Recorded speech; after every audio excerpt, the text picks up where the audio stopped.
എൻ്റെ ബഹുമാനപ്പെട്ട ഒരു സഹോദര വൈദികൻ അത് സൈജൻ വാഴപ്പള്ളി, ഇറ്റലിയിൽ നിന്ന് അദ്ദേഹം ശുശ്രൂഷയുടെ വെക്കേഷൻ എത്തിയതാണ്. തിരിച്ചു പോകുമ്പോൾ ഞാൻ പറഞ്ഞു, ഞാൻ അദ്ദേഹത്തെ നെടുമ്പാശ്ശേരിയിൽ എത്തിക്കാം.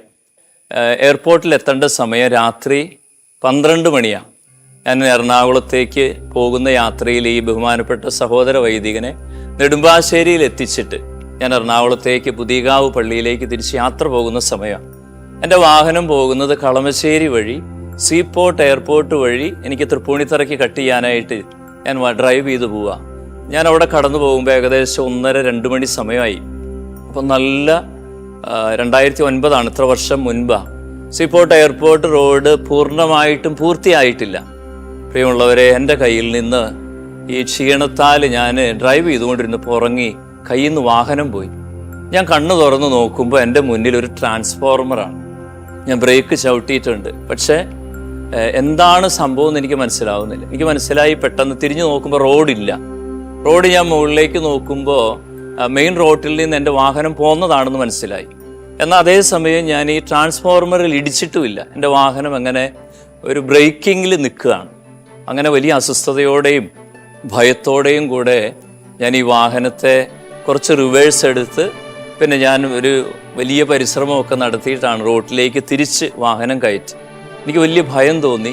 എന്നാലും ദൈവാനുഗ്രഹം എന്ന് ചിന്തിച്ച് പ്രാർത്ഥിച്ച് ഞാൻ തിരിച്ച് ഈ താമസ സ്ഥലത്തേക്ക് ഞാൻ പോയി. പ്രിയമുള്ളവരെ, ഇത് സംഭവിക്കുന്നത് 2009. 2018 പരിശുദ്ധാത്മാവിൻ്റെ നിയോഗത്തിൽ ഞാൻ സിഹിയോൻ മലയിൽ വൈദികരുടെ ധ്യാനത്തിന് പോയി. സ്പിരിച്വൽ ഷെയറിങ്ങിൻ്റെ സമയത്ത് പരിശുദ്ധാത്മാവ് ആ സഹോദരിയിലൂടെ എന്നെ ഓർമ്മപ്പെടുത്തുക, അച്ഛാ ഒരു സംഭവം ആത്മാവ് ഓർമ്മപ്പെടുത്തുന്നു അച്ഛാ, പരിശുദ്ധ അമ്മ അച്ഛനെ പൊതിഞ്ഞു നിർത്തിയിട്ടാണെന്ന് രക്ഷപ്പെടുത്തിയിരിക്കുന്നതെന്ന് പരിശുദ്ധാത്മാവ് ഓർമ്മപ്പെടുത്തും. പ്രിയമുള്ളവരെ, ഞാൻ സത്യം പറഞ്ഞാൽ അവിടെ ഇരുന്ന് വാവിട്ട് നിലവിളിച്ചു. എൻ്റെ നിലവിളിക്ക് കാരണം എൻ്റെ ജീവിതത്തിൻ്റെ ഇതുപോലുള്ള മേഖലകളൊക്കെ കർത്താവിൻ്റെ കണക്ക് പുസ്തകത്തിൽ രേഖപ്പെടുത്തപ്പെട്ടിരിക്കുന്നുവെന്നും പരിശുദ്ധ അമ്മയുടെയൊക്കെ സാന്നിധ്യം നമ്മൾ അറിയാതെ ഇത്രമാത്രം നമ്മുടെ ജീവിതത്തെ പൊതിയുന്നു എന്നൊക്കെയുള്ള ഒരു അറിവ് ഉള്ളിലേക്ക് പ്രവേശിച്ചപ്പോൾ സത്യം പറഞ്ഞാൽ എനിക്ക് പിടിച്ചു നിൽക്കാൻ പറ്റിയില്ല. എന്നോട് സംസാരിച്ചുകൊണ്ടിരുന്ന സിസ്റ്റർ എന്നോട് പറഞ്ഞത്, അച്ഛൻ ഇത്രയും ശബ്ദത്തിൽ കരയരുതെന്ന്. എനിക്ക് കരച്ചിൽ നിർത്താൻ പോലും പറ്റുന്നില്ല.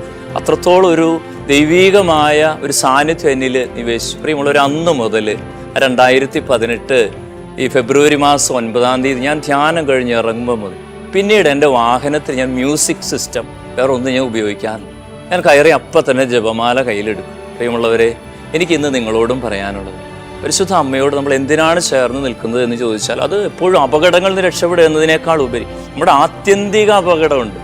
അമ്മയെക്കുറിച്ചുള്ള ഒരു ആത്യന്തിക അപകടം അത് കർത്താവ് വചനത്തിൽ പറയുന്നില്ല. ജെറമി 29:11 പറയുന്നില്ലേ, എനിക്ക് നിന്നെക്കുറിച്ചൊരു പദ്ധതിയുണ്ട്, നാശത്തിനല്ല ക്ഷേമത്തിനുള്ളത്. അങ്ങനെ നാശത്തിൻ്റെ പദ്ധതികളിൽ ചെന്ന് പെടാതിരിക്കാൻ വിശുദ്ധ ബെർണാർഡ് പറയുന്നില്ലേ, പരിശുദ്ധ അമ്മയെ കരം പിടിച്ച പിന്നെ നിന്റെ ജീവിതം സ്വർഗം വിട്ടുപോവില്ല.